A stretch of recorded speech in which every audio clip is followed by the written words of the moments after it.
Okay, here we are with part 3. Now, in addition to the different condition of the plywood in that area, another subtle indication that bulkhead may have been repaired is the slight curve in the bulkhead there. It's almost like the section of the bulkhead that went down into the hull. Whenever the scarf was made, it was put in and everything wasn't lined up as well as it should have been.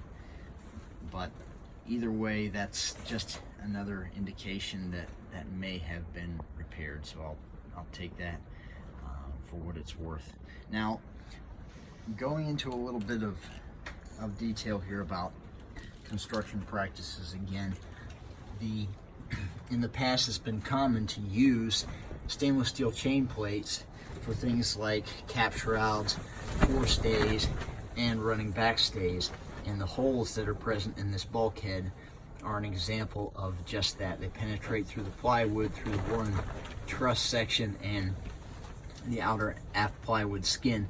And I regret to say that even though these holes were sleeved with filled epoxy, the epoxy annuli were not as oversized as they should have been for purposes of practicality, and the builder drilled these holes in an eccentric manner. It happens, it's understandable, but this is not.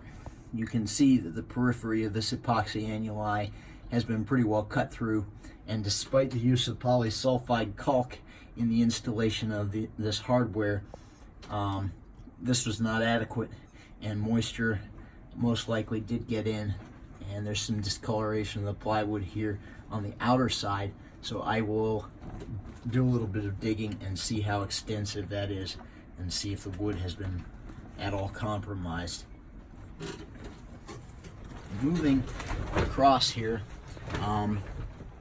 you can also see some very subtle lines here indicating the presence of water that stagnated in this area, and this inner cove here that has pulled away. I can fit my nail in under it, and some discolored wood. This is indicative of the presence of water, whether it was salt or rain. The white lines may imply that it was salt, but either way, the presence of water in any of these areas is unacceptable, and keeping these upper fairings and internal bulkheads watertight is paramount. Now, moving back across here, I'm going to go into a couple other small issues.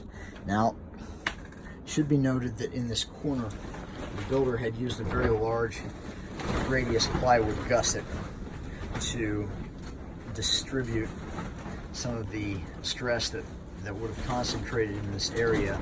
Unfortunately, it was bonded in with a butt joint using secondary bonding practices up against paint of all things, and bedded in with some very large stainless steel screws that were not bedded in very well. And this, along with the inferior nature of the butt joint, allow moisture to get in, and this gusset started to rot in the area of this butt joint. So we went ahead and removed that, and ideally whenever I put in the new upper fairing, whether it be 12mm plywood or more ideally a cord laminate utilizing balsa with an upper lower skin of 3mm plywood, I'm going to include a large radius corner in that piece, so it's an integral part of this upper deck fairing. Now, why these radii are so important in a structure like this is indicated right in here. Now, you can see in the aft part of the cockpit, the builder used a very large radius gusset, and the area underneath of here where the panels join does not have any stress cracks whatsoever. You can see getting down in here that it's still in pretty good shape. Now the coves that were put in down here in the corners were grossly inadequate, and some glass reinforcement should have been used, but we will address that as we move along here.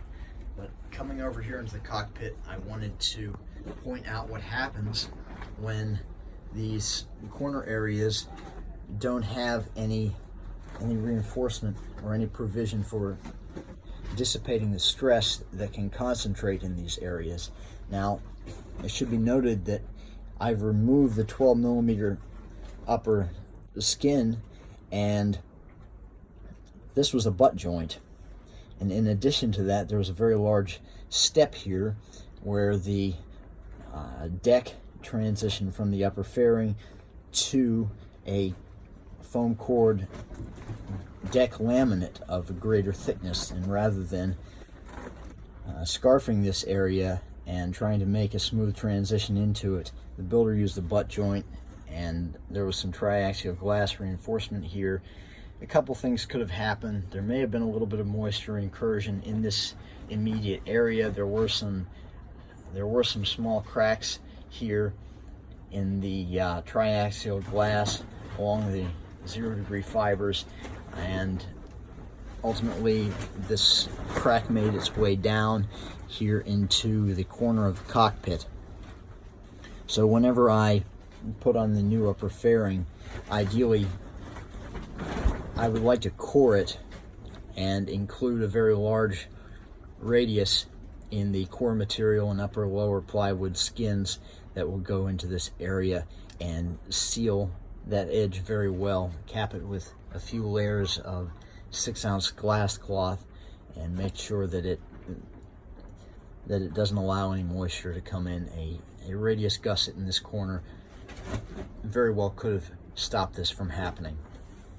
Now, right now what I'm doing is I'm cutting into this cord deck laminate here on top of the cabin, and you can see that I've removed the winch bases, and the area where the line jammers were bolted down has had fasteners from several different sized line jammers installed numerous times. So considering that the bases that these jammers were mounted on were cracked as well, I'm going to remove the wood in these areas and scarf the core back and put in pieces of plywood with a very long scarf. Now, this may not be a necessary practice for a joint in a cord laminate, so pending the designer's recommendation, I may or may not need to do that. But moving on here, I'd like to remove this area, put a very long scarf in here, and tie all this together with large pieces of scarfed wood or balsa cord laminate to strengthen this whole area, and hopefully we won't have any localized cracking like you see right here. Alright folks, this is part 3, and I'm going on almost 10 minutes here. I will leave you with this and continue to work on the deck here. If anybody has any comments, please by all means feel free to hit me up, and you can reach me at my email, neptunestoothbrush@gmail.com. That's all I have for now. Cheers.